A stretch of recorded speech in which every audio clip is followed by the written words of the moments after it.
सर्व वाचकांना नमस्कार. मला सांगा, तुम्ही कधी भविष्य पाहिलंत का?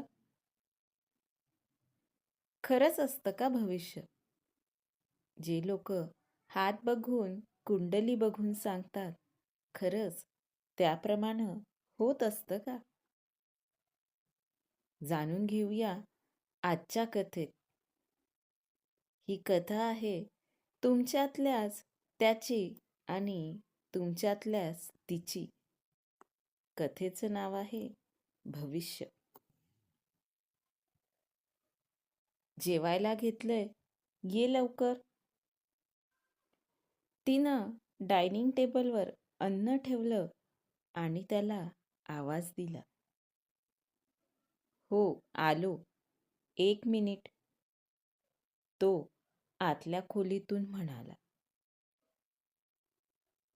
अरे चल ना, पुन्हा थंड होईल सगळं. ती आतल्या खोलीत जात म्हणाली. तो लॅपटॉप उघडून काहीतरी करत बसला होता. मुले जेवली का?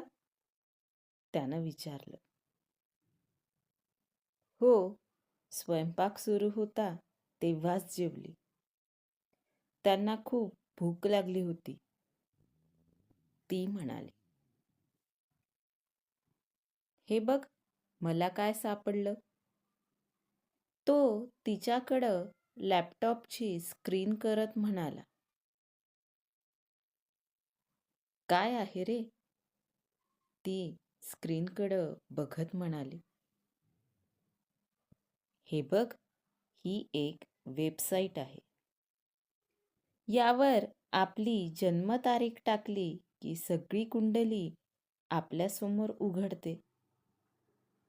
आपण तुझी जन्मतारीख टाकून बघू, तो म्हणाला आणि त्यानं तिची जन्मतारीख तिथल्या कॉलममध्ये टाकली. अगदी क्षणातच त्याच्यासमोर एक कुंडली उघडली. ती कुंडली तो बघू लागला.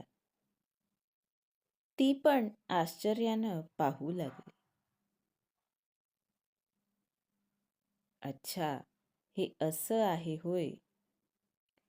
हा चंद्र इथं आहे म्हणूनच तुला कोणत्याच गोष्टीत रस नसतो, ना फिरण्यात ना काही करण्यात. रोमांसचा रो सुद्धा तुझ्या वागण्यात नाहीये. आणि हा बुध इथं आहे म्हणून तुला माहेरी सगळं अगदी सहज मिळालं. आणि हा ग्रह इथं आहे म्हणून तुला नोकरी करण्यात, काही व्यवसाय करण्यात उत्साह नाही. ह्या ग्रहाची स्थिती अशी आहे म्हणून तुझा स्वभाव विचित्र आहे. बघ, सगळं कसं मॅच होतं ते. तो त्या कुंडलीखाली आलेल्या डिस्क्रिप्शनमध्ये वाचत म्हणाला. असं वेबसाईटवर तारीख टाकून भविष्य कळायला लागलं तर सगळेच भविष्यवाले झाले नसते का?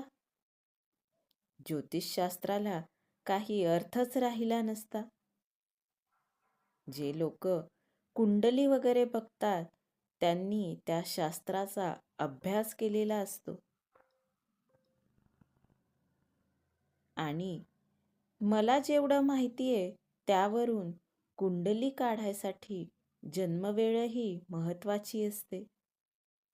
जेवढं आतापर्यंत मी वाचलंय, ऐकलंय त्यावरून मी एवढं सांगू शकते की भविष्य बघणारे किंवा कुंडली बघणारे जन्मस्थळ बघून, अगदी अक्षांश, रेखांश हे सगळं काही बघूनच सांगत असतात. ती त्याला म्हणाली.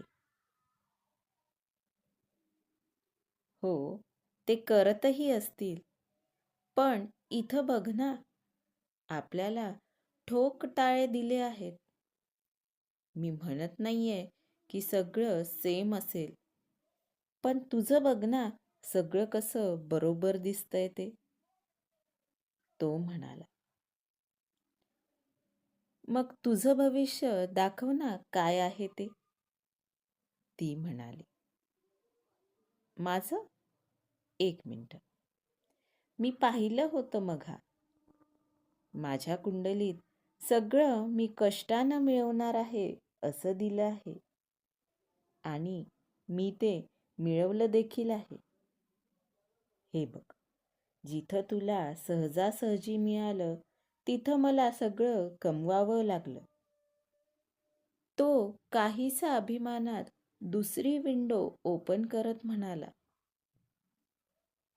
त्यानं तिच्यासमोर दोघांच्याही कुंडलींची तुलना करायला सुरुवात केली. तिच्यात तिच्या स्वभावात दिसणाऱ्या नकारात्मक गोष्टी तो जाणीवपूर्वक हायलाईट करून सांगू लागला. आता मात्र तिला त्याच्या या गोष्टीची चीड येऊ लागली. शब्दांनी शब्द वाढायला नको म्हणून ती शांत बसली होती. हे बघ, इथं तुला शनीचा त्रास दाखवत आहे. मला वाटतं तू शनिवारचे उपास सुरू करायला पाहिजे. तेवढाच शनिदेव प्रसन्न झाला तर तुझं चांगलं होईल. तो काहीतरी वाचत म्हणाला. मला तर वाटतं आता नोकरी सोडून तू हेच करत बस. ती त्याला चिडून म्हणाली. असं काही नाही. मी सहज बघत होतो. पण तुझ्या गोष्टी किती परफेक्ट जुळल्या हे बघ ना. तो म्हणाला. आता मात्र तिच्या तळपायाची आग मस्तकात गेली. खरंच आहे. अगदी परफेक्ट जुळलं सगळं. माहेरी मला सगळं काही न मागताच मिळालं. नशीब लागतं त्याला, नाही का? तुला सगळं कष्टानं कमवावं लागलं, यात तुझं नशीब कमी. हो ना? आणि तू काय म्हणत होतास? तो चंद्रबिंद्र सांगतोय की मला कशात रस नाही, हिंडण्या फिरण्यात नाही, काही देण्याघेण्यात नाही, असंच ना? आठवतं का रे तुला? लग्न झाल्यावर मी तुझ्या मागं लागायचे की आपण बाहेर जाऊ, एखादा टूर काढू, कुठंतरी फिरून येऊ. पण तुला तेव्हा जावं वाटायचं नाही, किंवा मला जावं वाटतं म्हणून तू मुद्दाम न्यायचा नाहीस. अजून काय म्हणालास? रोमांसचा रो सुद्धा नाहीये माझ्या वागण्यात. अरे, कधी बोलायला गेलं तर 2 शब्द ऐकून तरी घेतलेस का माझे? तुला आठवत असेल तर तुझ्या माझ्यात साधा संवादही आहे का इतक्यात? काही दिवस मी पण हट्ट केला सगळ्या गोष्टींचा, पण नंतर मी पण गोष्टी सोडून दिल्या. अजून काय म्हणालास? कोणता तो तुझा ग्रह कुठल्या तरी स्थानी आहे म्हणून मला नोकरी करण्यात, काही उद्योगधंदा करण्यात रस नाही, असंच ना? मुलं व्हायच्या आधी मी पण नोकरी करायचे, तुला आठवत असेल तर. मुलं झाल्यावर नाईलाजानं मला नोकरी सोडावी लागली. कारण तुला मुलं पाळणाघरात ठेवायची नाहीत आणि तुझ्या घरच्या लोकांना इथं येऊन माझी मुलं सांभाळायची नाहीत. तुम्हाला कुणालाच मला मदत करायची नाही, सपोर्ट करायचा नाही, म्हणून मी नोकरी करणं बंद केलं. मग त्या अर्थी पाहिलं तर माझी कुंडली बिघडवायचं काम खरं तर तू आणि तुझ्या घरच्या लोकांनी केलं आहे. माझं भविष्य अंधारात जायला जबाबदार तर तुम्ही लोक आहात. पण मी कुणाला दोष देत नाहीये. खरे शनी, राहू केतू तर तुम्हीच आहात.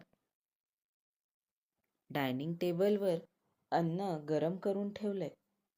जेवून घे. मी मुलांना घेऊन झोपायला जात आहे. ती रागात म्हणाली आणि तिथून निघून गेली. तो मात्र तिच्या पाठमोऱ्या आकृतीकडं बघत राहिला. आज त्यालाच त्याचं भविष्य अंधारात वाटायला लागलं होतं. मग कशी वाटली कथा? कमेंट करून नक्की सांगा. आणि अशाच कथा ऐकण्यासाठी चॅनेलला सबस्क्राईब करायला विसरू नका. धन्यवाद.